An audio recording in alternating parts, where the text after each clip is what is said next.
캡틴잠 구독과 좋아요. 오늘은 선박 조정론에서 계류에 대해서 해보겠습니다.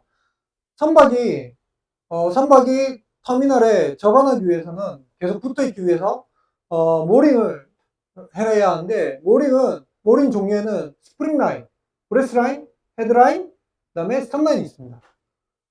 특히나 스프링 라인 같은 경우에는 중요한 게 항상 스프링 퍼스트, 대부분의 계류 작업을 하는 데 있어서 스프링 퍼스트를 합니다. 스프링 퍼스트 하면 스프링 먼저 터미널에 내어줘서 이제 스프링을 잡게 됩니다. 스프링 잡고 나서 그 다음에 스프링을 조절해 주면서 배를 인 포지션 하게 됩니다. 특히 이제 스프링 같은 경우에는 잡고 나서 포워드 스프링을 당겨주면 배는 뒤쪽으로 가게 됩니다.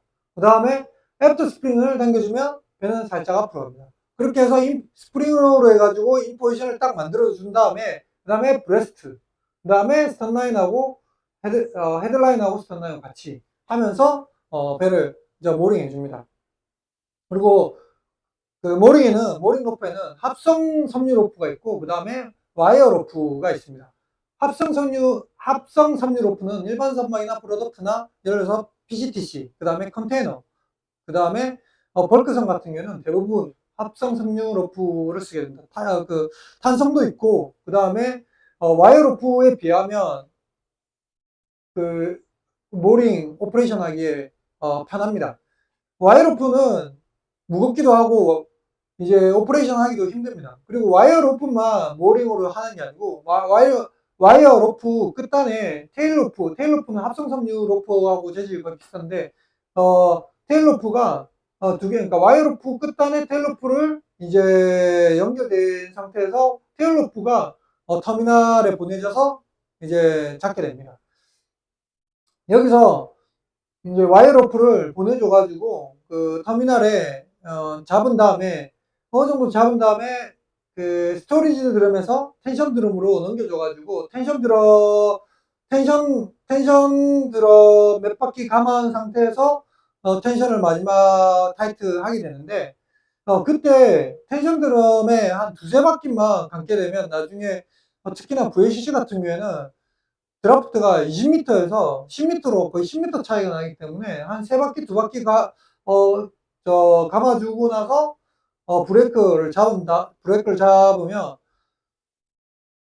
배가 레이든에서 발라스트로 이렇게 디차징하면서 발라스트까지 딱 10m, 드라프트 10m까지 되면 이게 거의 끝단이 다 나갑니다. 그래 되면 다시 텐션 드럼에 넘겨주기 위해서 로프를 다시 풀든가 아니면 조정해 줘야 하는데, 그래 되면 리스크가 배가 로프 한 가닥이 슬랙되기 때문에 그러면 리스크가 큽니다. 그래서 제일 처음에 잡아줄 때부터 먼저 이제 여기 한 7바퀴에서 8바퀴 감아지거든요.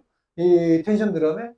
그런 식으로 해서 잘 잡게 되는데, 그러면 근데 이항사 처음 할 때는, 삼항사에서 이항사 처음 할 때는 이런 감이 잘 없기 때문에, 그 다음에 VLCC는 거의 다 SBM이기 때문에 모링 로프를 1년에 한 두세 번 합니다. 그렇기 때문에 거의 항해사들이 감을 잘 못 잡는데, 저도 이항사 초반에는 감을 못 잡아서 이걸 어떻게 하면 잘 해결할 수 있을까 해서 지금 그거에 대해서 공유를 하고자 하는데, 특히나 레이든 때는 레이든 때 디차징 포트에서 모링 오퍼레이션을 할 때는 텐션 드럼에 넘겨줄 때 체인 스타퍼를 여기 뭐 스트럭처가 있을 겁니다. 체인 스타퍼를 있는데 걸어줘가지고 로프가 터미널 쪽으로 나가면서 여기 텐션 드럼 나가고 나서 투피어가 되면 여기 체인 스타퍼를 와이어에 감아가지고 여기는 텐션이 좀 가해진 상태고, 그 다음에 여기를 슬랩을 해서 이 부분을 슬랩을 해서 텐션 드럼에 넘겨줘가지고 이제 작업을 하면 되는데, 그러면 어떻게 잘 텐션 드럼에 8바퀴, 7바퀴에서 8바퀴를 감냐? 스프링 라인 같은 경우에는 우선 텐션 드럼 신경 쓰지 말고 테일로프 끝단 엔드를 아이를 터미널에 걸고 난 다음에 사람들이 다 이제 워커 사람들이 다 이제 사라지면 클리어 되면 끝까지 텐션 드럼에서 말고 스토리지 드럼에서 끝까지 타이트를 하게 됩니다. 뭐 엄청 타이트 하지 말고 그냥 러플리로 그냥 타이트 하게 되면 다 감고 난 다음에 그 다음에 윈치를 스프링 같은 경우에는 3바퀴에서 4바퀴 풀어줍니다. 다시 풀어준 다음에 그 다음에 여기서 체인 스타퍼를 걸고 바로 텐션 드럼으로 남기고 이제 체인 스타퍼를 슬랙해서 바로 윈치를 감아주면 거의 미니멈 6바퀴에서 8바퀴가 딱 들어옵니다. 그러면 실수 없이 한 번에 텐션 드럼에 깔끔하게 가는 거죠.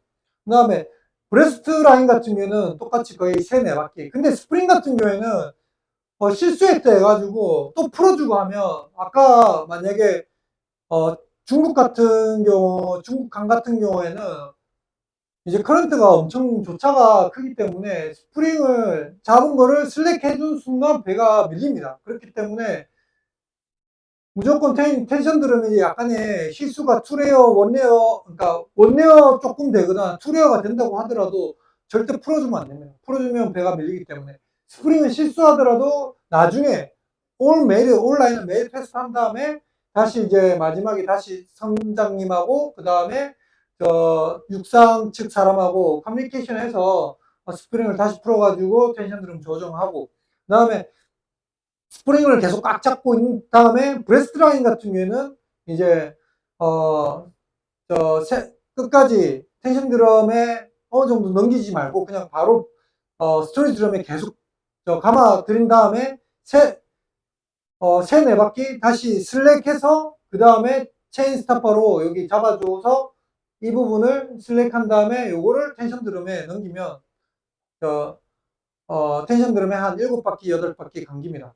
그 다음에 그 헤드라인하고 스턴라인 같은 경우에는 더 깁니다. 더 길어가지고 3, 4바퀴 돌려주면 살짝 한 텐션 드럼에 한 5바퀴, 7바퀴, 8바퀴가 안 됩니다. 그렇기 때문에 한 헤드라인, 스턴라인 인사이드, 그러니까 이 안쪽에 있는 거는 한 6바퀴, 그 다음에 5바퀴에서 6바퀴 더 슬랙 해준 다음에 텐션 드럼에 넘기고, 그 다음에 바깥쪽에 있는 헤드라인하고 스턴라인은 한 6바퀴 정도 슬랙 해준 다음에 텐션 드럼에 넘겨줘서 다시 이제 감아드리면 거의 이제 원레어, 텐션 드럼에 딱 원레어 꽉 풀로 찰 때까지 딱 됩니다.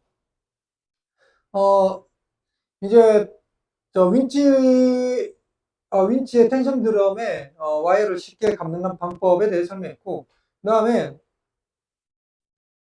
이제 계류사의 계류력에 대해서 공부해 볼 건데, AB가 모링 라인 장력이라고 해봅시다. 장력 T라고, AB가 장력 T라고 해보면, 거기에서 보면 AD는 선수미선 장력, CD는 그 다음에 횡방향, 계류력, 장력이라고 보면 이 두 가지로 나눠서 설명해 보겠습니다. 그러면 최대 선수미 방향 계류력을 어떻게 구하는지, AD가 최대가 될 때 어떻게 구하는지, 그 다음에 CD가 최대가 되려면 어떻게 돼야 하는지 설명해 보려고 합니다. 그러면 AD는 식이 어떻게 되냐면, 이 AD를 구하려면 T 코사인 알파, 그 다음에 코사인 베타 하면 AD가 나오죠? 그러니까 코사인은 요거고 사인은 됩니다. 그래서 AB 코사인 알파가 AC가 되죠. AC. 그 다음에 AC 코파이 코사인 베타는 AD가 되는 거죠. 그래서 최대 선수미 방향 계류력을 하려면 특히 헤드라인이죠. 헤드라인 같은 경우에는 그러면 최대 장력을 나타내면 어떻게 하냐? 그러면 알파, 그러니까 여기 보면 사인 시타가 있고 코사인 시타가 있는데 그 두 개가 여기는 다 코사인이니까 코사인은 0에 가까우면 여기 보면 0이 최대고 그 다음에 180도가 최대니까 0에 가까우면 가까울수록 이제 최대 장력이 생긴다는 말인데, 그러면 코사인 알파도 작고 그 다음에 베타가 또 작아야지 최대 계력이 생기는 겁니다. 그래서 선수미선에 평행하면서 수평인 거, 한마디로 배가 있으면 이런 식으로 나가는 게 선수미선에 거의 이제 평행하고 수평인 게 장력이 제일 크다는 거죠. 근데 거의 터미널 높이는 배보다 낮으니까 어쩔 수 없이 이렇게 밑으로 나가게 됩니다. 그 다음에 비트 같은 경우에도 터미널에 거의 고정되어 있기 때문에, 그러면 우리가 할 수 있는 거는 헤드라인을 웬만하면 긴 비트가 만약에 여기 두 개 A, B가 있으면 여기에다가 헤드라인을 거는 게 B에 거는 것보다 장력이 더 생긴다. 그래서 항상 보면 헤드라인을 길게 잡아라, 스프링 라인도 길게 잡아라 하는 말입니다. 그리고 CD는 그러니까 CD는 행방량 계류력인데, 행방량 계류력에 대해서 알려고 하면 우선 CD 계산식을 보면 AB 코사인 알파 하면 AC가 나옵니다. 그러면 AC 곱하기 사인 베타를 하게 되면 CD가 나옵니다. 그래서 AC 곱하기 사인 베타 하면 그러니까 AC는 또 T 곱하기 코사인 알파니까 T 곱하기 코사인 알파 곱하기 사인 베타는 CD가 되는데, 그러면 여기서 이 최대 행방량을 얻기 위해서는, 그러면 알파는 아까 코사인 시타니까 코사인은